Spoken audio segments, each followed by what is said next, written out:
اکل کنواں تعمیر و ترقی سے دور کوہ ستپوڑا کے دامن میں آباد ایک ایسی ہی بستی ہے جسے پہلے صوبے کے نقشے پہ تلاش کرنا مشکل تھا، مگر جب سے یہاں سے ایک سرچشمہ علم جاری ہوا ہے یہ دنیا کے نقشے پر نمایاں ہو گیا ہے۔ مہاراشٹر اور گجرات صوبوں کی سرحد پر واقع اس گاؤں تک رسائی کے سارے راستے جنگلوں اور بیابانوں سے گزرتے۔ یہاں کا سفر خطرات سے پر تھا، مگر جب سے ان سنسان راستوں پر علم کی قندیل روشن ہوئی ہے، لاکھوں تشنا کامان علم بلا خوف و خطر انہی راہوں سے گزر کر جامع تعلیم و تربیت سے سیراب ہو رہے ہیں۔ بات سن 80 کی ہے جب اس بستی سے ایک معلم کا گزر ہوا۔ یہاں اور اس کے اطراف مسلمانوں کی پسماندگی اور بالخصوص ان کی دین سے دوری نے اسے مجبور کیا کہ وہ ان کے بیچ رہ کر کوئی اصلاحی کام انجام دے۔ چنانچہ قدرت کے اشاروں اور بزرگوں کے مشوروں کے بعد اس نے یہیں آباد ہونے کا فیصلہ کیا اور یہیں سے ایک انقلاب تازہ کی بنیاد رکھی گئی۔ مدرسہ اسلامیہ اشاعت العلوم بزرگان دین کی دعاؤں، صاحبان ثروت کی حوصلہ افزائیوں اور مولانا غلام محمد وستانوی کے عزائم کا دامن تھامے اس سفر پر نکل پڑا جس کا مقدر باری تعالیٰ نے ایک عظیم الشان جامعہ کے طور پر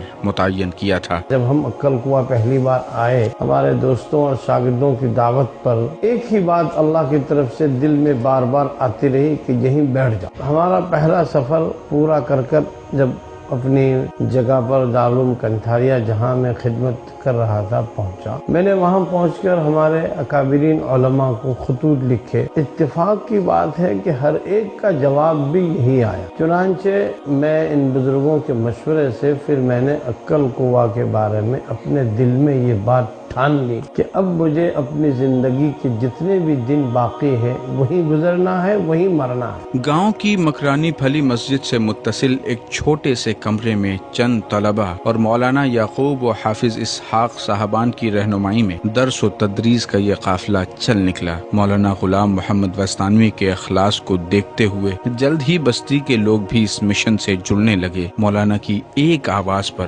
حاجی یعقوب اور حاجی محمد سلیمان صاحبان نے 10 ایکڑ زمین وقف کر دی۔ مولانا نے اکابر علماء کی مسلسل رہنمائی میں مدرسے کی منصوبہ بند توسیع کا کام شروع کیا۔ ملک بھر سے طلبہ جوق در جوق داخل مدرسہ ہونے لگے۔ حفظ کی چھوٹی سی کلاس بڑھتے بڑھتے ایک وسیع و عریض دارالقرآن کی شکل اختیار کر گئی۔